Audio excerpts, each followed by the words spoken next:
Welcome on in. WIP Daily, Joe Giglio with you. Appreciate everyone listening, subscribing, of course, following the podcast here. Tucker Bagwell will join me in a few minutes to talk about the Eagles as we get set for the Eagles-Vikings tomorrow night. What a quick turnaround. I mean, I'm sitting here in an office saying this. Obviously, the players have a more difficult task to go and play a football game on Thursday night after a physical one on Sunday, especially for the Eagles defense. They were on the field for 80 snaps. But it's the Eagles offense that I want to talk about today because my antenna is up on something. And it's part history. It's also part just reality of the NFL. And what we saw on Sunday, and the Eagles won, which is obviously the most important thing. And they figured out a way, and they got a victory in a game they didn't play well. I mean, you look at the numbers. We went over it the other day here on WIP Daily. Look at the numbers for the Eagles against the Patriots, and they're bad. I mean, the Eagles were outplayed in almost every facet of the game except turnovers, which is obviously a big one. But they were outplayed in this game. They, according to the luck rankings on Action Network, which is an interesting site, especially if you're into gambling and making picks. After every week, they kind of update the luck rankings based on how did you play, take results aside. Just how did you play? The Eagles were the luckiest team based on their record, which is obviously 1-0, versus the way they played. And most of the issues were on the offensive side of the football. The Eagles didn't move the ball. I mean, to have 4 straight possessions in the second quarter without a first down is ridiculous, considering how good this offense was last year, the talent they're supposed to have. I think we saw some issues with their tackles, specifically Jordan Mailata, the offensive line. Jalen Hurts didn't see the field particularly well, missed some guys that were obviously open. Tony Romo pointed that out. But the part that I am stuck on, and I need to see evidence to the contrary to make me change my mind on this or stop wondering about it, is did Bill Belichick figure something out here? Did he give the blueprint to the rest of the NFL on this is how you play the Eagles offense? This is how you play the RPO.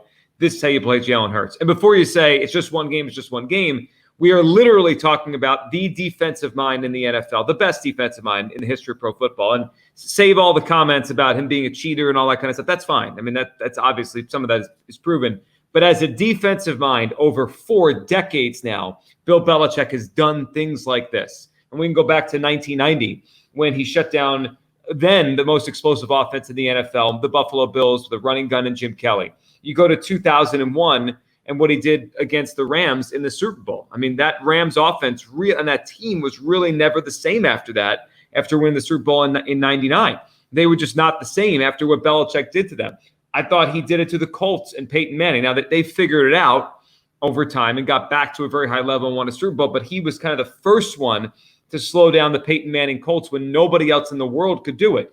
And then you go more recently to the Rams. And that's the one that I think is probably the most interesting because he gave the NFL the blueprint on how to stop the Rams with McVay and Goff. And they never really recovered. I mean, they were fine. It wasn't like they became a 2-win football team, but that duo and that offense was never as good as it was in 2018 after what he did to them in the Super Bowl. He gave the NFL the blueprint. This is how you play it.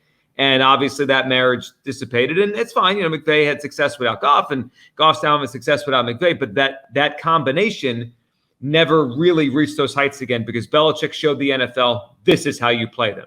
And I'm wondering if that's what we saw a little bit of on Sunday and how the Eagles adjust. And just a couple things stand out to me. So we got a quote here from A.J. Brown that I thought was alarming.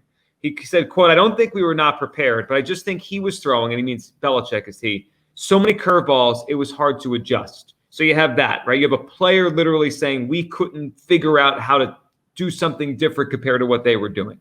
Jalen Hurts was obviously out of sorts in terms of what he was seeing on the field. They were throwing a lot at him.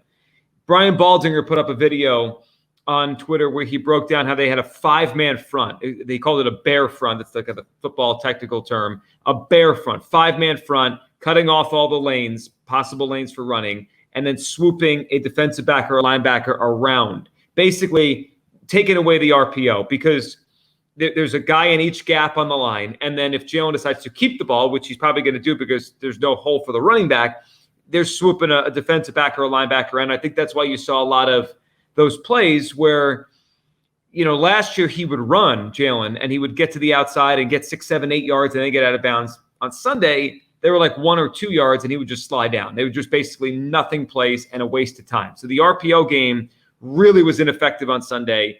And I think that was probably more to do with the scheme and how Belichick played it than anything else. And then you go back to last year. I think it was week 1. It was early in the season, maybe week 3 or 4. But early last season, I'm watching Dan Orlovsky, ESPN, who does obviously a really good job on breaking down offensive quarterbacks. He talked about how out of the empty formation, when it's just Jalen Hurts back there at a shotgun, the Eagles were unstoppable because they had such good receivers on the outside that if you manned up Jalen Hurts, if you manned up to stop those guys, they could either beat you down the field, or if you turn your back to Jalen Hurts, he could run. There was really no way to defend them against empty.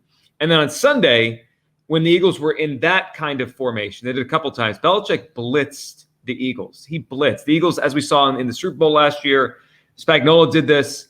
They don't really have many hot reads within this offense. So the offense tends to be, if it's a blitz and there's more blitzers than blockers, Jalen, you got to make someone miss and you got to run because there's no time. So on Sunday, we saw more of that where the Eagles went empty a few times and Belichick blitzed it. And there wasn't a quick enough reaction between Hurts, his receivers, built-in hot routes. And all of a sudden it was like, he's got to run. And they had it covered. And they were able to get him before he could go anywhere.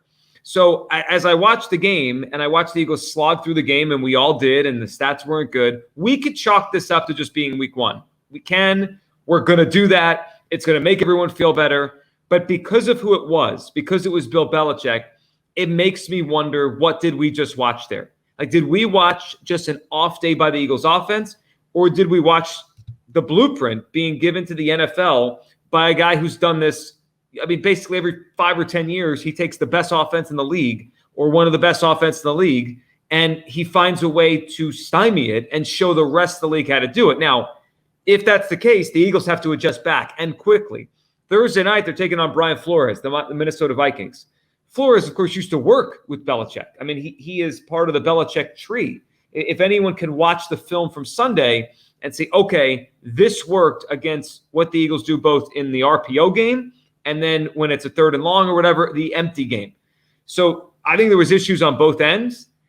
You can also bring up, and I think it's fair to bring up, that the Eagles didn't execute. There were plays to be made as much as that game was not a good one on the offensive end. You change a couple plays, and these are just more execution than they are coaching or skill or any of that stuff. And the stats look a lot better. I mean, like the bomb down the field to A.J. Brown, which should have been a catch. I mean, it almost was a catch. Belichick threw the red flag. That's a 50-yard play. So, I'll pull up Jalen Hurts' numbers right now, but you go through his numbers, and it wasn't like he played awful in this football game. He just didn't play good enough. And if you change 1 or 2 plays, maybe we're not having this conversation. So the Eagles obviously put 25 on the board, 18 on the offensive end. The 1 touchdown there was on defense. But so Jalen was 22 of 33, which is a 66% completion percentage. He had 170 yards passing, 5.2 per attempt there. A touchdown, no picks. His pass rating was 89 point, whatever it was, 89.2. Not good, but also not horrendous. We saw 10 worse performances by pretty good quarterbacks in the NFL this weekend. You throw the fumble in, the sacks, his QBR was 36, one of his lowest ones in 2 years. So it wasn't a good Jalen Hurts performance. It also wasn't ghastly. It just was not what we expected and not what last year was. Again, if AJ makes that catch, he's at 220 yards on 68%, 67% completion. And everyone probably isn't feeling like, oh, what did I just see? But it doesn't change the fact that the run game wasn't very good. The quarterback run game wasn't very good. The out of empty, they weren't very good. So there was a lot there that I think is cause for concern moving forward. And my antenna's up that Belichick gave the blueprint. Now, it doesn't mean the season's over. It doesn't mean the Eagles can't recover. They just have to adjust back if this is what the league is going to do to them now, because clearly what New England did worked. I mean, I would think the ability to figure out an option in the pass game against a blitz against, when the Eagles are empty, that shouldn't be like rocket science here. Have a hot route, have something for Jalen, like a check he can make where if he sees it, he can signal to whether it be Devontae or AJ or whoever he has in the slot, hey, we're coming to you on an inside route or a slant or whatever it's going to be just to get the ball to my hands quickly. Like that shouldn't be rocket science, even though the Eagles don't do enough of that against the blitz. It's the ability for the Patriots to make that RPO game look very pedestrian That's what got me on Sunday, because that's the bread and butter of the Eagles offense. That's it. That's where it all comes off of, the RPO game on first and second down. And if they don't have that, or it's being taken away to an extent, it's going to change this offense and how they go about things. Tucker, what do you think on this, as the Eagles offense had probably their worst game in a couple years? And I know it's Belichick, but I wonder if he gave teams the blueprint on, this is how you stop the RPO. Yeah, it's certainly worrisome. And I think, the way he stopped the RPO, the way he blitzed Jalen Hurts more, and I think that might be a league-wide thing. I looked it up earlier this week. I think like 7 teams last year blitzed at a 30% rate in 2022. 13 teams blitzed at a 30% rate in week 1. So I just wonder if that's kind of going to be a league-wide thing to try and stop passing offenses. We kind of see cycles go through. Everyone started playing those deep 2-man shells, and last year's quarterbacks, really attacked opposing defenses underneath. I wonder if this is kind of the next step in that evolution, is defensive coordinators are going to start blitzing more. And Jalen Hurts kind of struggled against the blitz. He struggled against the blitz last year.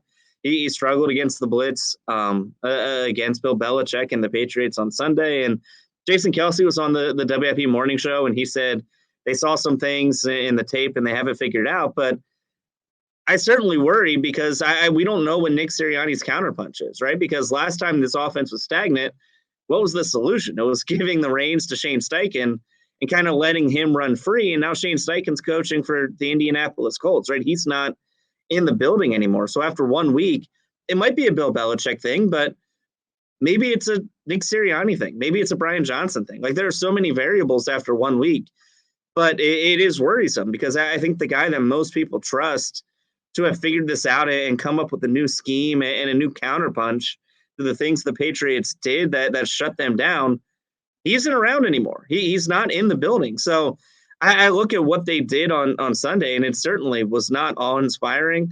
It wasn't encouraging for the rest of the season. You obviously have hope based on what we saw from Jalen Hurts last year that he can figure everything out. But from what I saw from that offense, what I saw from Brian Johnson's play calling, I am a little worried, because if they don't show up on Thursday night against Minnesota and Brian Flores, I mean, we've seen it before. It happened with Chip Kelly. It happened with Doug Peterson. Like, the last 2 coaches that this team had, when opposing defenses figured out their offense, they struggled to come up with a counterpunch, and that's why their reigns as Philadelphia Eagles head coach was so short.